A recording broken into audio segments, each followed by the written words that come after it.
أهلا بيكم معانا.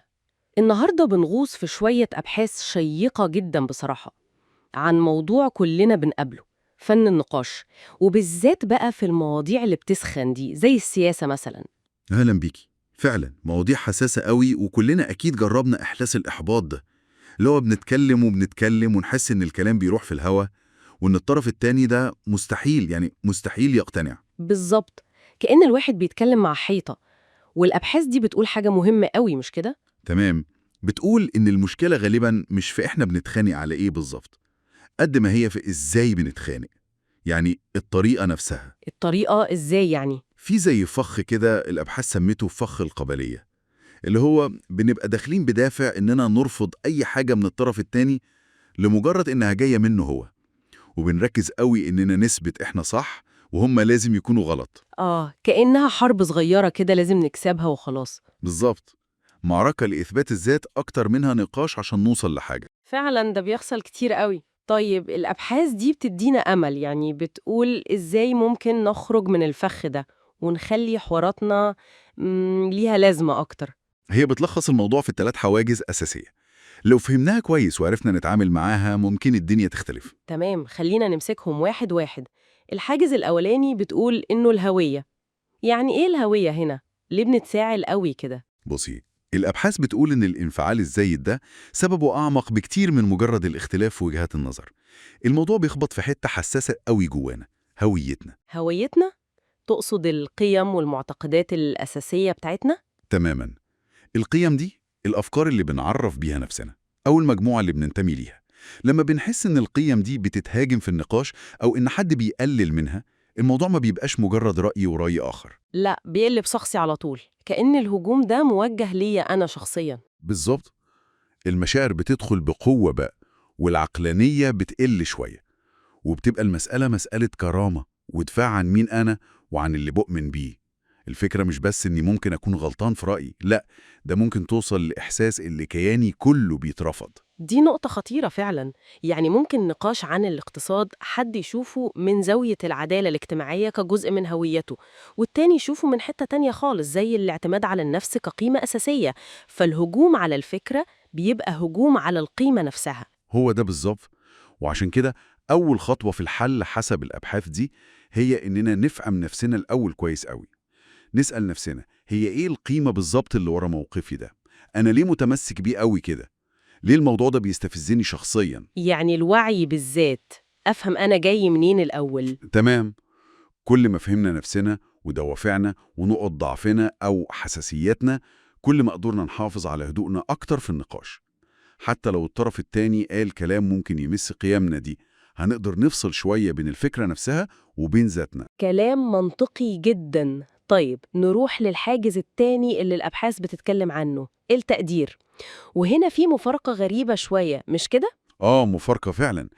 بتقول الأبحاث إن كل طرف في الخلاف بيبقى محتاج، محتاج جدا يحس إنه متشاف ومفهوم ومتقدر من الطرف التاني. طبيعي، كلنا بنحب نحس بالتقدير. أيوة، لكن في نفس ذات اللحظة آخر حاجة الواحد بيبقى عايز يعملها هي إنه هو اللي يبادر ويقدم التقدير ده للطرف التاني. عايز ياخد تقدير بس مش عايز يديه. دي مشكلة فعلا. طب والحل إيه هنا بقى؟ الحل يبان بسيط، لكن محتاج مجهود وتركيز. نسمع بجد. الأبحاث بتقترح إن أول 10 دقايق مثلا في أي خلاف صعب نأجل الكلام خالص ونركز نسمع. نسمع بهدف إيه؟ ما أنا سامعاه وهو بيتكلم. لا، نسمع بهدف الفهم الحقيقي. نحاول ندخل جوه دماغ الطرف التاني ونشوف الدنيا من زاويته هو. نسأل نفسنا، هو شايف الموضوع كده ليه؟ إيه منطقه؟ إيه خبراته أو قناعاته اللي وصلته للنقطة دي؟ إيه القيمة اللي بيحاول يحافظ عليها؟ يعني أحاول أفهم وجهة نظره بصدق، مش عشان أجهز الرد بتاعي. بالظبط، الفهم أولاً، وبعدين بقى تيجي الخطوة الأهم. اللي هي؟ لما تلاقي أي حتة منطق، أي قيمة، أي وجهة نظر معقولة في كلامه حتى لو بسيطة وسط كل الاختلاف، قوليها بوضوح.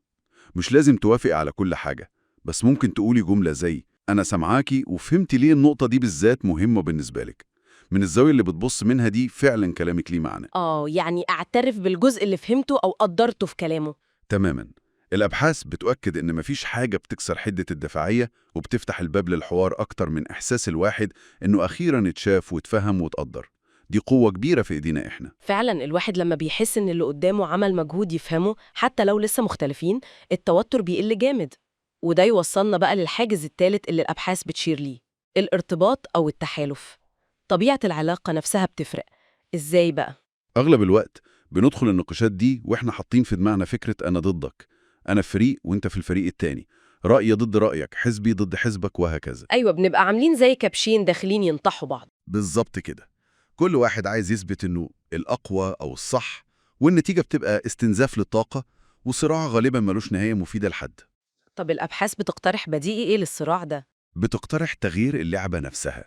بدل ما نبقى خصوم، نحاول نخلق وضع نكون فيه يعني زي الشركاء بيواجهوا مشكلة مع بعض. الشركاء؟ إزاي وإحنا مختلفين أصلاً؟ الفكرة في تغيير إطار الحوار. بدل ما نقول أنا ضدك، نحاول نوصل لصيغة إحنا الاتنين قدامنا تحدي وعايزين نشوف هنعمل فيه إيه. ممكن نستخدم لغة تانية خالص. الأبحاث بتقترح سؤال بسيط ممكن يغير الديناميكية كلها. زي إيه السؤال ده؟ ممكن ببساطة نسأل الطرف التاني: طيب، بعيد عن الاختلاف اللي بيننا دلوقتي، إيه رأيك أو نصيحتك أنت عشان نحاول نوصل لحل ممكن يحقق جزء من اهتماماتي واهتماماتك؟ كأننا بنقول له تعال نفكر سوا في حل المشكلة دي بدل ما نهاجم بعض. تماماً. السؤال ده بينقله من خانة الخصم لخانة الشريك المحتمل في حل المشكلة. بيغير طبيعة الحوار تماماً. دي نقلة كبيرة في التفكير فعلا. يعني الخلاصة اللي ممكن نطلع بيها من الأبحاث دي كلها هي الثلاث حاجات دول: الأول أفهم هويتي ودوافعي كويس، التاني أمارس التقدير بجد عن طريق إني أسمع كويس وأعبر عن فهمي ده، والتالت أحاول أبني تحالف أو شراكة مع الطرف التاني بدل ما أعتبره عدو. بالظبط كده. هو ده المثلث اللي الأبحاث بتركز عليه: الهوية، التقدير، التحالف. ولو قدرنا نطبق المبادئ دي حتى لو بشكل بسيط في الأول، ممكن فعلا نغير شكل حواراتنا وعلاقاتنا بشكل كبير. والتأثير ممكن يكون أكبر من مجرد علاقاتنا الشخصية، صح؟ أكيد. الأبحاث بتلمح لده. تخيلي لو الأسلوب ده في الحوار بدأ ينتشر أكتر، لو بقى فيه زي ثورة صغيرة كده، ثورة هادية في طريقة كلامنا مع بعض، مبنية على محاولة الفهم والتقدير والبحث عن المشترك. تفتكر ده ممكن يغير إيه في المجتمع أو حتى السياسة؟ مين عارف؟ يمكن يغير كتير. يمكن يقلل الاستقطاب الحاد اللي بنشوفه. يمكن يخلي الحوار العام صحي أكتر.